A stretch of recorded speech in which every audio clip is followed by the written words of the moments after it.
Thank you very much, Alison. It's often a challenge being the final speaker because you end up standing between the audience and something good, such as the cocktail party or lunch. But I understand the next item on the agenda is the mock class, so I don't feel so bad.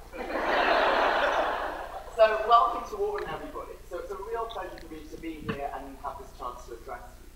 Now, I know that everybody says this when they're asked to give a talk, but this is particularly the case for me because I'm so junior.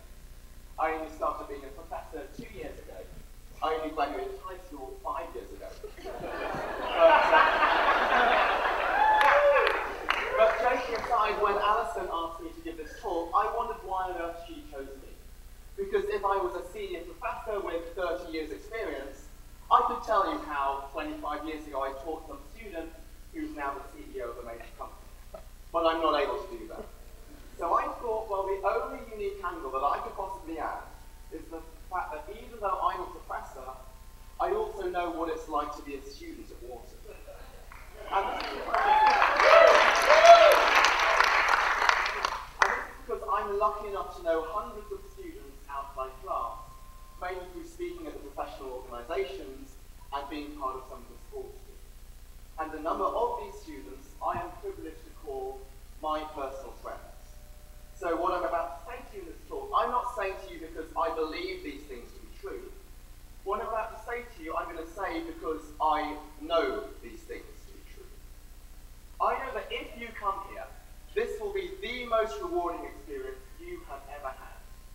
I know that if you come here, you will have unlimited opportunities to learn whatever you want to learn, to do whatever you want to do, and to meet whoever you want to meet. I know that if you come here, you will meet some incredible people who will become your friends for the rest of your life. You may have already met some such people this Wharton weekend. So if I was to sum up the Wharton experience into one phrase, to perhaps be a theme of my talk, it would be the opportunity to explore. The opportunity to explore. Because here at Wharton, you can completely transform yourself. You can reinvent yourself into a totally different person. Some of you may be thinking, well, if I had my life all over again, I would have become an entrepreneur rather than a banker. Or maybe if I was a kid again, I would have learned to play that sport, or I would have learned to do public speaking. Well, these 2 years here at Wharton give you that opportunity. Just to give you a few examples, tomorrow afternoon, you're going to be addressed by some guy called Shoki Shiozaki. He is an international student, and English is not his native language. In his first semester here, he gave a stand-up comedy routine at the Wharton Comedy Club and ended up being elected the president of the Wharton Graduate Association, which is what he's addressing you.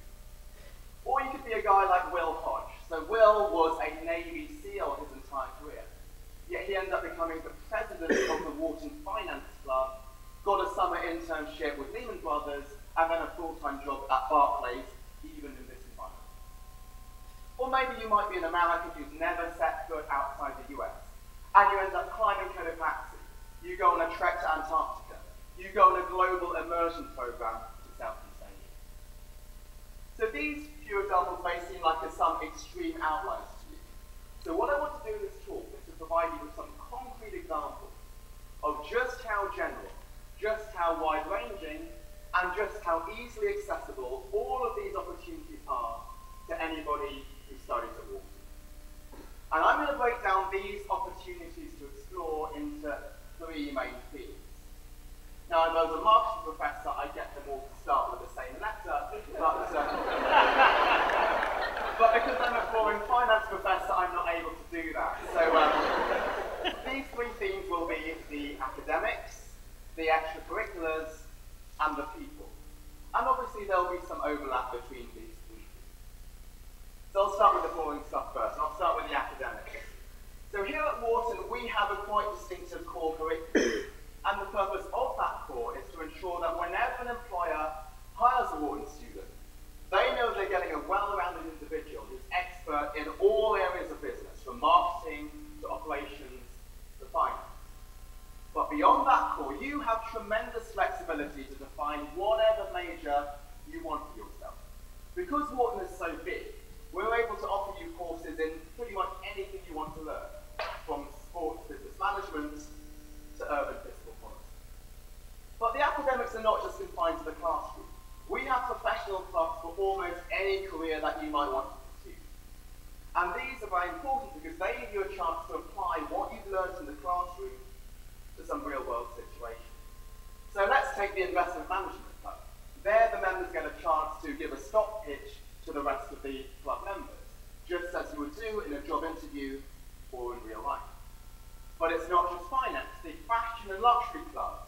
a trek where the members met the CEO of Hermes and top executives at Tiffany's, Elizabeth Arden, and Diageo. Because the Wharton brand is so strong, we're able to attract the highest profile speakers. So just in the past year, Wharton students have been addressed by Neil Kashkari of the Treasury and Warren Buffett.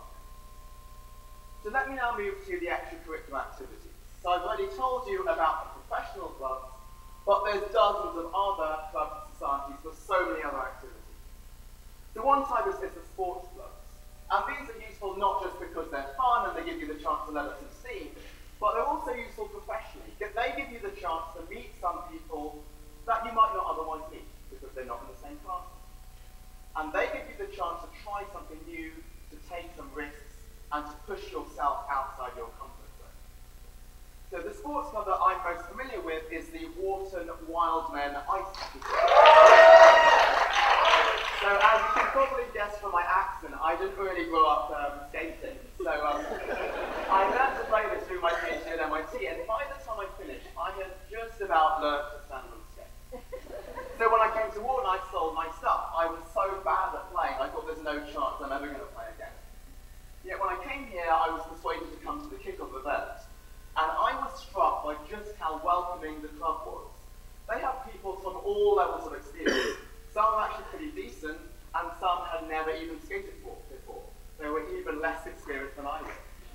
And so what was so great about the club is it was welcoming to all of these different people. You have 2 months of coaching before your first competitive game.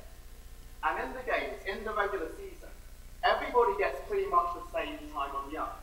It's not that the experienced people play and the others just sit on the bench. Everybody gets pretty much the same chance to play on the ice. And as a consequence, by the end of the season, the beginners become really quite good. I ended up one of the captains of the teams this year, and one of next year's presidents never skated before she got here. But in addition to the sports clubs, we have so many other clubs and societies. We have, say, the wine club, the comedy club, the photography club, the aviation club. For me, the single most fun thing I have done here at Wharton was having a cameo role singing and acting in the Wharton Follies musical. And, those of you who go to Wharton Live tomorrow afternoon will get to see some skits from that musical. So why this was such an incredible experience is that it brought together all of the different talents you have here at Wharton.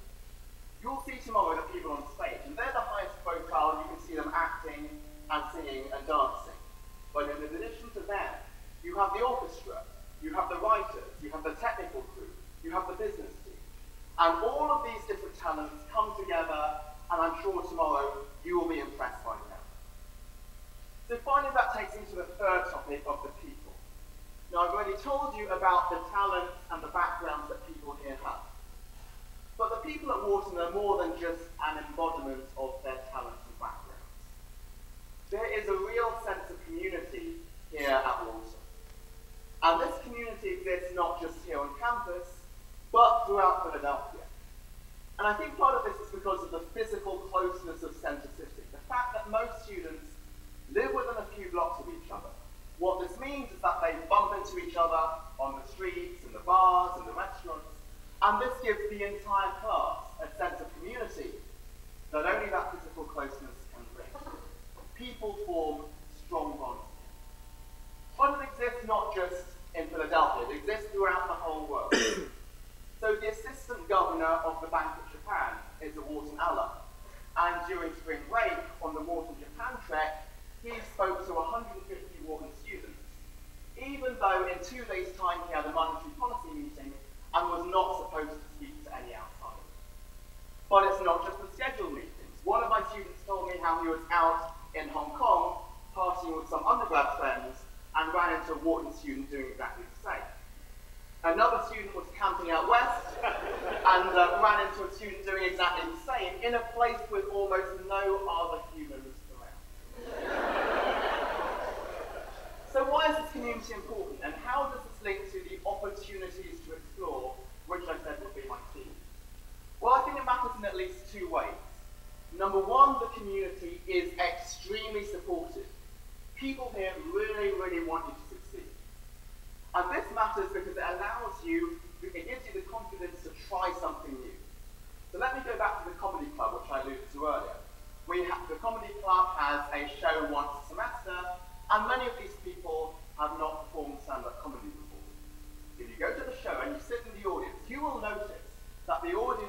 to laugh extra hard in the first few jokes of each performer, because they want the comedian to succeed. They want them to do well. But after those first few jokes, the comedian has fully warmed up, and now the audience is laughing spontaneously and purely automatically. So in addition to that, this community is also helpful because it leads to a spirit of mentorship and self-sacrifice. And again, this is important because this gives you the chance to try something new and be coached. So the mentorship is why second years in the finance club will coach somebody who knows nothing about finance, and therefore a Navy SEAL can end up becoming president. It can involve the organisers in the Japan trip who have not seen their wife and kids for 2 months, giving up their spring break to show their fellow students around their country. Okay, so finally I now want to change tack, so rather than just gushing effusively about Wharton, I want to now give you some semi-serious advice about what to do with your time here if you choose to come here, and obviously you can take or leave it. And now for this, I'm going to use a framework for which I thank Professor Aswathinath Nahara, who introduced this in last year's convocation speech. So if you have a pen and paper, get this out now, but if not, just do this mentally. I'd like you to draw a table with 2 columns. Do this mentally. And in the first column, I would like you to write down the names of 3 people that you would most like to hang out with. The 3 people you think are the most fun. Think of those 3 names. Now in the right column, I would like you to think of the 3 people that you would most trust in a business relationship. The 3 people you would most trust in a business relationship. Now compare those 2 columns. How much overlap is there between those 2 columns? Now I'm guessing for many of you, there will be no overlap at all. So I now want you to think about which of these columns, if you could only choose one, which of these 2 columns do you want to end up in after your time at Wharton? So what I said at the start of the talk is this is this will be the most rewarding experience you've had. What does the word rewarding mean? It means whatever you want it to mean. Remember, you can do whatever you want to do. So I want you to think about what is the reward that you want to get out of your 2 years here at Wharton. After putting your time into Wharton, what do you want to get out of this experience? Alternatively, write your own epitaph. Think of how you would like your fellow classmates to remember you after your 2 years. Now for some of you, you might want to be remembered as being a fun person, nice to hang out with. The reward that you want after your 2 years here is to have fun. And that's absolutely fine. You may have slaved away in investment banking after college, just as I did, and you quite justifiably deserve a break. And it's quite easy to end up in that left column. You can sit in the comedy show or in the follies and watch the show that other people are putting on. You can go on the foreign treks that other people are organising. You can relive your whole college experience if that's what you want. And at the end of the 2 years, you would have had a lot of fun and you will be remembered a nice person to hang out with. But for some of you, the reward that you want is to end up in that right column. And that involves working very, very, very hard to build a professional reputation. It involves going above and beyond the call of duty, perhaps when working on a case, taking some of the load off your teammates. It involves mentorship to people new to a career or new to a sport. Or it may involve some extraordinary act of self-sacrifice, such as giving up a week spent with your family to show your fellow students around your country. And that reputation building starts now. It starts here at Wharton Welcome Weekend amongst all of these people who will be your classmates for the next 2 years. It is great making friends and having fun. It is even better to earn respect. So finally, before I eventually shut up, I want you to do one more thing, which is to take a look around you in this theatre. Now I'm sure that you might think that I want you to take a look around and see all the diversity. I don't want you to do this. I want you to take a look around and look at the empty seats here in the front. There's also a lot of empty seats at the top. We could have filled each one of these empty seats with people very nearly as qualified as yourself. We had very high application rates. But we didn't. We chose to fill these seats with you. You here have some tremendous opportunities that thousands of people, thousands of highly qualified people around the world wanted, but we didn't give to them. Make use of these opportunities. You have the opportunity, if you so choose, to achieve that dream career switch, to try that extracurricular activity that at the moment scares you, or to take that leadership position and become an inspiration to others. Doing so will require working very, very, very hard, pushing yourself outside your comfort zone and taking risks. But if you do that, the entire Wharton community is here to support you. Welcome to Wharton. We're delighted to have you here, and